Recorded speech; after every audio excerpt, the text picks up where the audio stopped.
questions for me before I get going, because I don't want to get you in the habit of just I gotta wait and go to church to hear what Jesse has to say. I have a question. Yes, sir. You always talk to us about how you want to become more and more aware. Yes. What motivates you, or what inspires you to keep wanting to become more and more aware? Good question. When I look back on it, it seemed as though I've been that way all my life. It kind of came with me, because I can remember even as a kid wanting to understand more about God. You know, because when I popped out of my mother's womb, they sat me in a church. And so I started hearing about God, right? And then I started hearing about how we should be as children of God, as opposed to those who does not or do not believe in God. And so I started wondering, wow, how can that sounds so nice. How can that be? So I started asking questions even as a kid. So I think it just kind of always been with me. And then the more I discover, the more I want to know. And I noticed that the more I discover, the freer I become. And so I'm thinking that there is a way to live on this earth sin-free with total peace and deal with the challenges of life, but as a son of God, not be, you're not controlled by the issues and challenges. I totally believe that you can live that way. And I realized, I was just thinking about this the other day, I realized I'm overcoming all the dumbing down and brainwashing that has taken place in my life from people who taught me about God. You know, they just taught about Jesus, but they didn't awaken anything in me, and I learned some of that stuff. And it's not anything like I thought it was. And so I'm just like totally into it. Not like freaked out into it, but I just want to know. I just want to know. I hope I can get there before I die, how to live that life here on this earth, because it is possible. We have it in us to do, because I've seen so many things inside of myself from within that I didn't know was there beforehand. I lived all that life, and I didn't discover those things until the last 25 years when God woke me up to them. And each day I discovered more and more and more. Even about, and I know this is a long answer, even about the be still and know prayer. It's more than just sitting still and watching your thoughts or watching the light.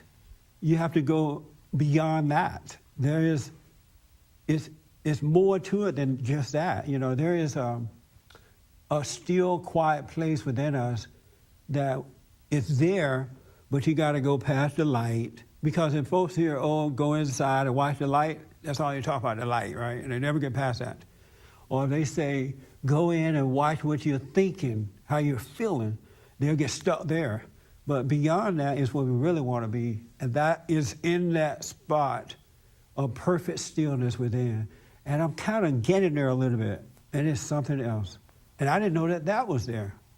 So every time I discover something, it just makes me want to go further into it. So that's it. It just came with me. I think I've always been that way. And are you interested in him? It comes and goes. I noticed, like when I'm here, I really kind of want it. But then as you go out into the world, you're faced with all these challenges. And so I get kind of swept away. By your challenges? By the challenges. You said something last Sunday after the meeting that was kind of helpful. That you said that when you don't have no thoughts, you are aware. Yes. So that was kind of helpful. So I've been noticing, like, when I get into my thoughts, and then I just kind of stop, and then I don't have any thoughts, then I kind of remember what you said, and that's been kind of helpful, because I always heard, like, you say, like, stay out of your imagination. Yeah.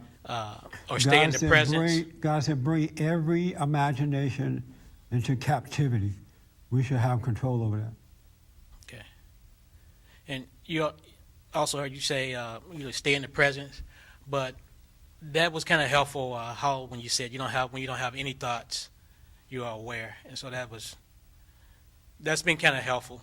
But I noticed I don't really have the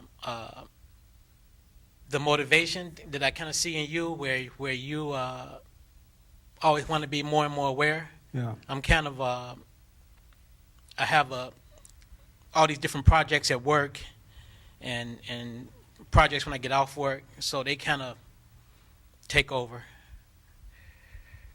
I understand that. In all honesty, now I think I know, but I don't really understand how anybody can live on this earth and not let seeking Him first be the foremost thing in their lives.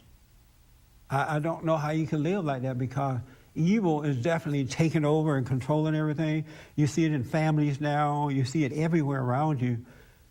I don't know how you can not, and I don't want to sound all proudful and all that. I'm just saying, I don't know how you cannot want that more than anything else. Because anything less than that or other than that, then you're just suffering through life. Right. Life is something else, even seeking it and wanting to know, but not to be serious about it. Life is hell. Life is, I heard some stuff this weekend from a family that the whole family just messed up. I mean, and they're Christian. Everybody in there is a Christian, but they're absolutely destroyed almost. And so I don't know how you can live on this earth and not want the help from God. You know what I'm saying? Yes. Because it's impossible to do it on our own, especially with the imagination at work in the manner that it is. For more information or to purchase a copy of this show, visit us on the web at www.bondinfo.org or call 1-800-411-BOND.